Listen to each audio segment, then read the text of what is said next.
Me to welcome SA Coach Vela. Coach, maybe not an ideal result for you and your boys. If you maybe take us through your overall view of your boys' performance today. Look, definitely not good results for us, and considering how we prepared for this and all of that. And one can just say it's football. When we don't convert your chances that you create under circumstances, and you don't convert those chances, and then we are now sitting here because we did not convert our chances. I don't remember Zambia really coming to us and posing any threats. I think it was one or two times when they came and then they created a goal and a penalty. Other than that, we kept to what we have been doing throughout and keeping possession, playing according to our philosophy.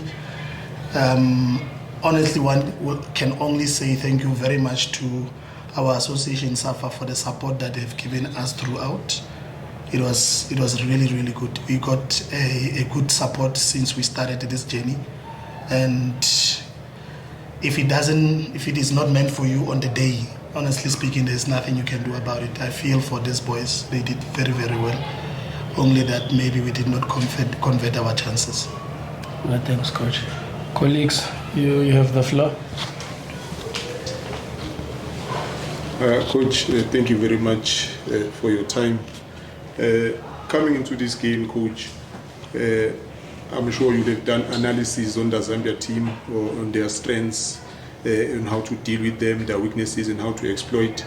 Looking at the game plan that you went with today, what areas were you looking to exploit that you found to be weaknesses in the Zambian team, and how did you deal with the strengths that you would have recognized from your opposition analysis?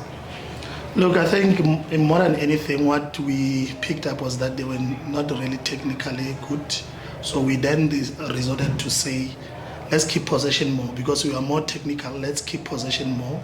Let them chase and deplete the energy, which I think we did that very well, where they did not really. They were searching for the ball for the entire time. And that was the main thing, and that was our strength. More than saying they have a number 9 who will always run aggressively to the box, but if we have the possession, they will not even go into the box. So that's what we decided on to say. The more we keep the possession, the better it will be for us. And we did exactly that, and we did it so well. But importantly was that the first 15 minutes of the game, we wanted to press them high, and then we wanted to get the goal, which happens very, very, very, very well. However, which is a good thing, the VAR thing, and we score the goal early. We are gaining the momentum, but the VAR stops the game. A good idea to have it, but I think maybe with time it needs to be controlled. The way it takes time, it breaks the monotony. It breaks the times where we are gaining this and they are all over us, and then 8 minutes we need to pause again. You know, maybe it needs to be looked at. And because I calculated for first half we played 65 minutes, 1 hour 5 minutes, only for half time, and it breaks the momentum that the boys have. But I'm not blaming it. It needs to be brought. We must have it in, but at the right time. I think it must start with the tournament. Players get used to it. It's a good cause, but we need to improve on it, honestly. Last one, Coach. If you can just take us through your tactical variations from the time the game started to when they got the red card. Did you change anything? And when we got the red card, you made a substitution where we played with 3 at the back. Looking at that now, what was the decision process, the thinking in deciding to go with 3 instead of keeping 4, maybe pulling one of the attackers? And what tactically, how did you then approach the game then? And when they scored, now we are chasing the game, what variations did you make technically? Thank you. In our case, tactically, where we resorted to 3, which it is not a new thing altogether. We kept to the 3, which we are used to it, and we wanted, because they were just bringing 1 striker.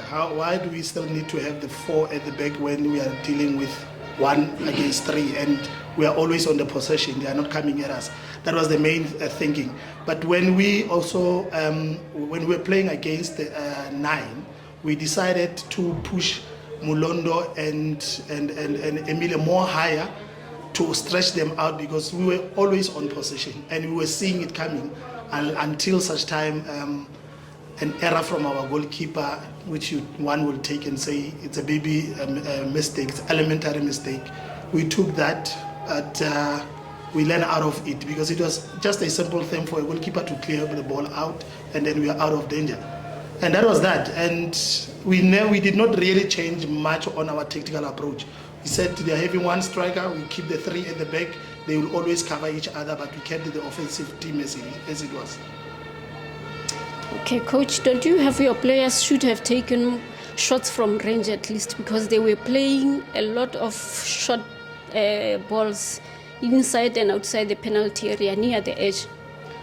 Look, I think it started with the training. In training, in all our sessions, the last part of training is where we take shots from outside the box and all of that. But when it gets here, you wonder why, and you kept on reminding them, hey, now you need to take a shot.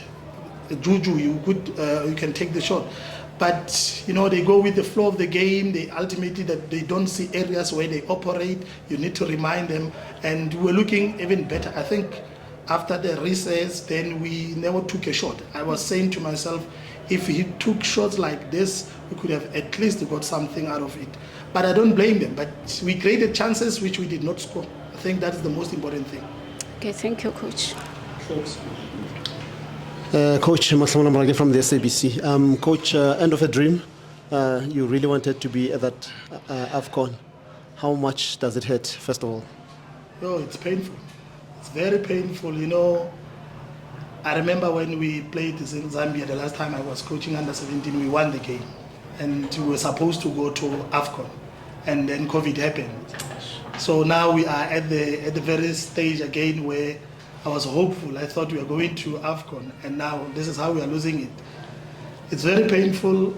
It's a bitter, it's not nice. Bitter pill to swallow, but what can we do? It's football, we need to move on.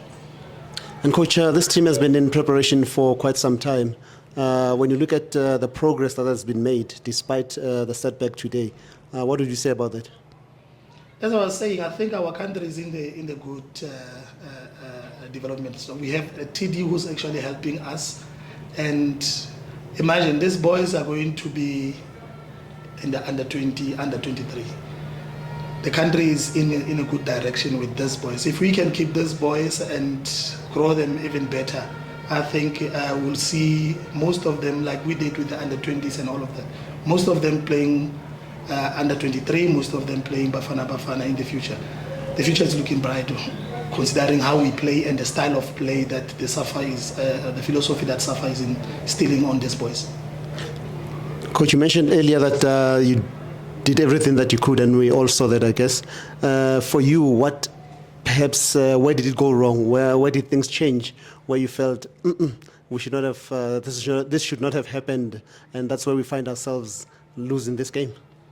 Look, not converting our chances. I think that is the most thing, important thing that really that we did not do.